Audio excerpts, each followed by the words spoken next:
How is everyone doing out there today? Welcome back to Wildcat MTG, and it is Wilds of Eldraine time, a set that has been circled on my calendar for some time now. I am a big fan of Throne of Eldraine. I thought it was an awesome set, a lot of fun. Yes, it was obviously very powerful, but I really loved what it was doing thematically, and I know fairy tales aren't for everyone, but man, I love that it was kind of whimsical in its approach. There was a lot of tongue-in-cheek, jokes there, and I enjoy that, and I think that that's what I'm going to really enjoy about Wilds of Eldraine as well. So today we're going to talk about the top 10 cards that I'm most excited about, and I've done a bunch of these videos, so for those of you who are revisiting, or for those of you who might be listening for the first time, I do want to emphasize that point that I'm not picking out the cards that I think are the 10 most powerful or going to be the most valuable. I think the power is going to be subjective, based off of format that you're talking about, and value, who knows, right? So I picked out 10 cards that I personally am excited about, and we're going to go through those. I would love to hear at the end of this, I would love to see your comments and hear the cards that you personally are most excited about yourselves. But with that being said, why don't we go ahead and dive on in, and let's talk about what number 10 is. So for the first card on my list today, at number 10, I have Devouring Sugarmoth. Now, I have to say something up front, and that is that I really don't think that there's a big chance that this card does see constructed play. It is a 4-drop, and in black as a creature. There's already a card that slots in pretty well for most decks as a 4-drop. It's called Shieldred. I don't know, maybe you might have heard of it. And that's tough, because I do like this card a whole lot, and I think this card does a whole lot, but Shieldred is such a strong card that pretty much dominates the 4-drop spot for any black deck. That being said, let's get into the things I do like about this card. First and foremost, big dumb creature. 4 for a 6/6 Menace Trample. Love it. I also have to say that I love the art on this. This is one of my probably favorite arts in the set. It reminds me of something from like Adventure Time, a show that I really enjoyed. And so, to me that resonates. But let's talk about the card specifically. So it has an adventure side of it, and that is for a white mana and a colorless. You can, at instant speed, cast it and create a 1/1 white human creature token and a food token. I like that part of it. So as a 2-drop at instant speed, you can get some value at it by creating a food. There's a lot of things you can do with tokens and with food in this set. And then the other side of it is that, your mission, if you choose to accept it, is 4 for a 6/6 Menace Trample. Now, there is a downside, and that is at the beginning of your upkeep, you may sacrifice an artifact, enchantment, or token. If you don't, tap Devouring Sugarmoth. So if you don't have something to sack to it, it basically, unless you have a way to untap it, it's not going to do a whole lot for you. But for that 2 mana, it's creating 2 targets for you. It's creating the 1/1 white human token, right, or the food token. So you can do either one of those. But 6 for a 4/4 is good value. It's got evasion. It's got menace. It's got trample. So this card does a whole lot. I like that the adventure side of things plays before the creature side of things, and it does it at instant speed. To me, that is major upside for it.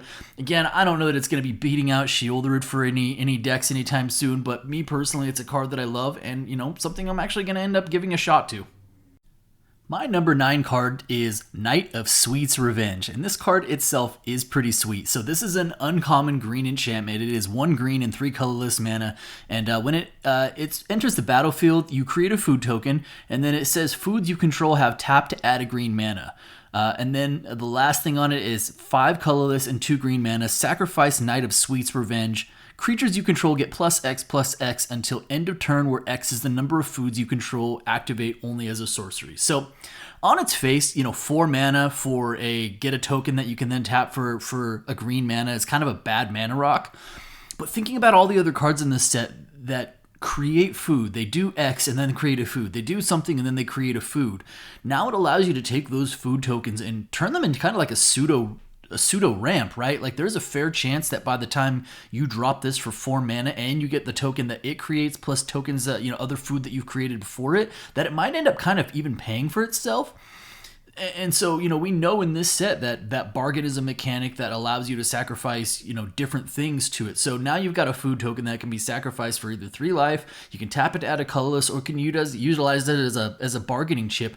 And then on top of all of that, this does have a little bit of a finisher side to it. That's a little bit limited because you can only play it as a sorcery, but creatures you control getting +X/+X, where X is the number of foods you control. Not bad. I like the idea that this card has, it gives you some added versatility. The ramp aspect really can't be overlooked. Being able to take foods you control and tap them for a mana is really not a bad deal. So, Knight of Sweet's Revenge is a card that I am quite curious. I think that I could slide in this into some commander decks at the very least, and I don't know, maybe even some constructed play in standard too. The number 8 card on my list today is also an uncommon, and that is Collector's Vault. So this is a 2 casting cost artifact that has 2 and tap, draw a card, then discard a card, then create a treasure token. And so I know that the tough part is that you drop something like this, when you play something like this, it's not impacting the board state like a creature is, right? So it is always tough to take a turn off to do something like this. But that being said, once this is on the board, I really love that the value that this generates. So it's allowing you to loot, right, as opposed to rummage. You get to draw the card and then choose the card that you're discarding, as opposed to having to discard ahead of time and then draw, not knowing what's going to be there. So you're getting to dig. You might be actually putting something in the graveyard that you intend to be there. And then let's not overlook the rebate. You're putting 2 mana into tapping and doing this function, but then you're getting to create a treasure token. So the treasure token obviously can be used as a form of ramp. We've talked about it as a meaningful sacrifice component of bargain for this set. So I love what this card is doing as an uncommon at the uncommon level. This card is doing a whole lot. I think that it's generating value in a myriad of ways, and I just thought it was kind of cool. It really stuck out to me as an uncommon that I could actually see myself trying to run in a couple of decks. So yeah, number 8, Collector's Vault. The number 7 card that I have on my list is Fox Bodyguard. So this is a 2 white and 1 colorless mana 2/2 with flash that reads, when Fox Bodyguard enters the battlefield, exile up to 1 other target non-Fox creature until Fox Bodyguard leaves the battlefield. You can also pay 1 colorless and 1 white mana, sacrifice Fox Bodyguard, and you gain 2 life. So my initial read of the card and just reading the Bodyguard, I was like, oh, okay, it protects your creature, right? So you can flash it in if your creature is being targeted to kind of save your creature temporarily, or you can flash it in as a block sacrifice, gain a couple life, and soak some damage. And then the one thing that didn't immediately hit me was it doesn't say it has to be your creature. It just says non-Fox creatures. So this also becomes a form of removal, which is really cool. Like you can flash it in for 3 mana and take out one of your opponent's creatures. You can also, of course, as I mentioned, use it to save one of your creatures and maybe even get another, enters the battlefield trigger if you sacrifice it to gain a couple life. So I love the versatility of this card. Flash it in as a blocker, emergency blocker, flash it in to save your own creature, but being able to flash it in and exile one of your opponent's creatures, and the non-Fox part is kind of relevant as well, right? Because it means that your opponent can't come over the top and then outfox you by putting a fox on your fox. I just love the versatility of the card. I think it's really cool, and I think this is kind of like a sneaky good card. So number 7, Fox Bodyguard. The number 6 card on my list is Virtue of Persistence. So this is part of a cycle of virtues. There's one for each color, and they all appear at the mythic level. They are enchantments, and they all have an adventure side. So let's talk about what this card does. This is a 7-drop. It's 5 colorless mana plus 2 black. And the adventure side of it is 1 colorless mana plus 1 black mana at sorcery speed. Target creature gets -3/-3 until end of turn, and you gain 2 life. So I really like that it gives you some early game. It's not the best removal in the world at, -3/-3 for 2 mana at sorcerer speed is not great. I wouldn't overlook the significance of getting 2 life. That can often be a difference maker. I remember years ago, Vraska's Contempt was one of the best removal spells. Now, it does something else. It's exiling it, but it's an instant speed. But a lot of the times, that 2 life was super relevant. And so I think that this could also have some of that factor as well.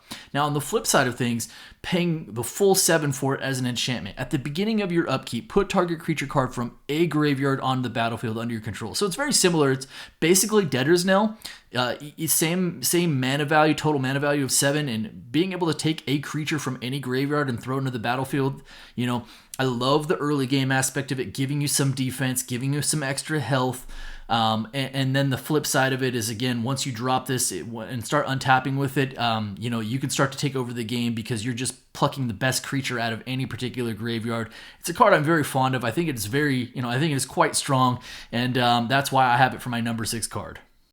All right, so we've arrived at the top half of the list. And at number 5, I have Blossoming Tortoise. So this is 2 colorless and 2 green mana for a 3/3 creature turtle, right? When Blossoming Tortoise enters the battlefield or attacks, mill 3 cards, then return a land card from your graveyard to the battlefield tapped. Also, activated abilities of lands you control cost 1 less to activate, and land creatures you control get +1/+1. So let's break this down real quick. So first and foremost, it has an ETB or an attack trigger of mill 3, and then return a land card from your graveyard to the battlefield tapped. It doesn't say one of the 3 cards that you milled has to be. It just has to be any land in your graveyard. So you can use it to try and mill to get to that land, or you can take a land that was already there, and it's allowing you to ramp or put a utility land back into the battlefield from your graveyard. Also, the next ability, activated abilities of lands you control cost 1 less to activate. It doesn't say, with a minimum of 1 or anything like that, so you can go all the way to 0, allowing you to activate some lands basically for free. I know there's some infinite combos in there as well. We won't really get into that today. But it really, it's even pointing in the right direction. Land creatures you control get +1/+1. So it's basically begging you to look at all of those lands that have an activated to activate, that's your Mistress Factories, your Mutavaults, whatever the case may be, and saying, hey, look, you buffs those creatures and you can activate them for less. This card does so many things. I've heard some people kind of lamenting like, oh, I wish it was a legendary, and I go the other way with it. I'm glad it's not. I'm glad it's not a commander. I'm glad it's something that I could, stick in a deck and be part of the 99, and it's not immediately like, oh, this is a commander that's just going to ramp me and do a bunch of other stuff. But I really like the card. I definitely think it's going to see play as part of the 99, and I'm interested to see if it sees constructed play, particularly in Standard. So Blossoming Tortoise, I think this card is really cool. So my number 4 card is Sir Ginger the Meal Ender, and this card is amazing on a lot of levels. So first and foremost, thematically and continuity-wise, this card is A+. If you're not familiar with the cinematic trailer for Throne of Eldraine, do yourself a favor and go check it out. The cinematic trailers that they did for War of the Spark and for Throne of Eldraine are, without joke or sarcasm, they're actually just legitimately amazingly well done. And Sir Ginger is a play off of that cinematic trailer from Throne of Eldraine. The text regarding, let's talk about the actual card, right? So it's a 2-drop, 3/1. The first line of text is, Sir Ginger the Meal Ender has trample, hexproof, and haste as long as an opponent controls a planeswalker. So that is very much tied to that Throne of Eldraine cinematic trailer. But then what else this card does? Whenever another artifact you control is put into a graveyard from the battlefield, put a +1/+1 counter on Sir Ginger and scry 1, and then you can also pay 2 mana, tap, sacrifice Sir Ginger, and you gain life equal to its power. So I want to talk about that middle line of text, right? Whenever another artifact you control is put into a graveyard from the battlefield, put a +1/+1 counter on Sir Ginger and scry 1. It doesn't say non-token.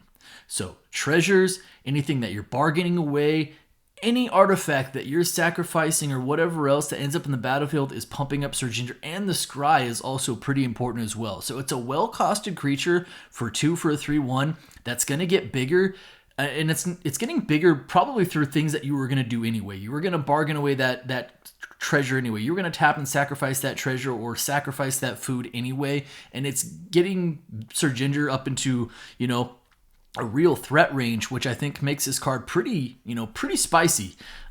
So I give this card an A+ for continuity. I give this card an A+ for theme, and I also think that this card is actually kind of more than just a meme. I think it's actually kind of good as well. So Sir Ginger, the Meal Ender, welcome to the party. So we've arrived at the top 3 cards for Wilds of Eldraine that I'm most excited about, and at number 3 I have Virtue of Loyalty. So this is another part of that virtue cycle. Let's talk about the adventure side first. So 1 colorless and 1 white mana at instant speed, create a 2/2 white knight creature token with vigilance. I think the adventure side being instant speed it does so much for the card, because being able to play it on your opponent's turn and flash it in as a blocker, flash it in on your opponent's end step to create an attacker that they didn't necessarily plan on or see coming. I know it's a grizzly bear, but a grizzly bear with vigilance and at instant speed is really nothing to scoff at. Now, on the other side of this thing, so it is 3 colorless and 2 white mana, and at the beginning of your end step, put a +1/+1 counter on each creature you control and untap those creatures. So it's creating a creature that will eventually benefit from the actual enchantment side of it, and I love that the enchantment side doesn't have any conditions. It's just put a +1/+1 counter on each creature you control. They don't have to have attacked, they don't have to have blocked. They just sat there and got bigger. And on the other side of it, if they did tap, then it plays defensively as well because you get to untap those creatures. That's huge. I think that, it's a little on the pricey side as far as mana value is concerned because it is 5 mana to do all that. But honestly, growing your army and not having to do anything, no conditions to do it, and also on the flip side, again, being able to instantly create a creature, I think that's huge for this card. I do think this card is going to see some play. I know it's going to find some way into some decks that I'm going to be putting together, so I'm really big fan of this card and excited to play with it. So my number 2 card that I am most excited about is Talon the Kindly Lord. It's a 4 mana value that's 2 colorless, 1 blue, 1 black for a 3/4 flying fairy noble. And as Talon the Kindly Lord enters the battlefield, choose a number between 1 and 10. Whenever an opponent casts a spell with a mana value, power, or toughness equal to the chosen number, that player loses 2 life and you draw a card. So I love the design of this card. I'm absolutely in love with the design of this card. It's a 3/4 flyer, so it's got evasion. It can get in there for some damage. The toughness and power combinations is enough it's such that it's not a frail creature. It'll survive quite a bit. And the ability to choose a number, and then whenever any opponent casts a spell of mana value, power, or toughness equal to the chosen number, that player loses 2 life and you draw a card. And notice, it does not say this ability only triggers once per turn. It is literally every time, and it is any opponent. So the obvious application for this card being a legendary creature is as a commander in Commander, but I think I don't know. I've been out of the constructed game for a while when it comes to Standard. I just haven't been super enticed to play Standard recently. I've been, big into Modern and big into Commander and dabbling in Pioneer, but I just wonder, is Talon good enough that it can actually rival Shieldred as a 4-drop? I'm not saying it can. Shieldred is a bananas card, but a card that sits there and drains your opponent out whenever they cast a spell that has that mana value in it for power, toughness, or the actual mana value itself, draining them out and drawing you cards seems really, really good. I'm a big fan of this card. I can't wait to try this out. And yeah, I'm pretty sure I'm going to be building a Commander deck around this card as well. So, Talon the Kindly Lord. So we have arrived at the number 1 card that I'm most excited for in Wilds of Eldraine, and that is Besiege the Mirror. Now, admittedly, I had a hard time making this card my number 1 because it seems so obviously good, but that doesn't mean it's not fun. Doesn't mean I don't want to try it. So I elected to go with Besiege the Mirror. Let's talk a little bit about the card. So this is 4 mana value black sorcerer. This is 1 colorless and 3 black. It has bargain, which means you can sacrifice an artifact, enchantment, or token as you cast a spell. Search your library for a card, exile it face down, then shuffle. If this spell was bargained, you may cast the exiled card without paying its mana cost if the spell's mana value is 4 or less. Put the exiled card into your hand if it wasn't cast this way. So, at worst, it's like a bad Diabolic Tutor, or I guess it's kind of just basically Diabolic Tutor, but at its best, if you bargain for it, and that card is a mana value of 4 or less, you literally get to go search your library, and you're not even tutoring at that point. You're just pulling a card from your library with mana value 4 or less and casting it. I mean, that is insane. It's great, but it's also really powerful. And so when I was kind of deciding, Moonshaker Cavalry is another card that I purposely left off my list. It is also a very good card. But, I've seen Craterhoof Behemoth. I probably have an idea of what Moonshaker Cavalry is going to do play-wise. So I didn't include that on this, and I had a little bit of a hard time, selecting Besiege the Mirror because it seems like such a chalk play, such an obviously good card. But again, that doesn't mean that I don't want to play with it. It doesn't mean I'm not excited to see what kind of degenerate things I can do with 4 mana value spells being played for free just straight out of my library, right? And I imagine that's how a lot of people feel as well. So it's a card I'm excited for. I love the set. But now I want to hear from you. Talk to me about, drop me some comments. Let me know about the cards that you're excited for. What's on your list that wasn't on mine? What play patterns are you looking for? What are you expecting from this set? I appreciate the time. I hope you guys enjoyed this commentary. I hope you guys enjoy these types of videos. If you do, let me know. It is always helpful to receive feedback. regardless, if you're taking the time to listen to this, I appreciate it. Thank you so much. And if you're not subscribed already, hit the subscribe button for me, hit the like button for me, and by all means, drop me some comments. I appreciate each and every one of you. Thank you so much, everybody, and be well.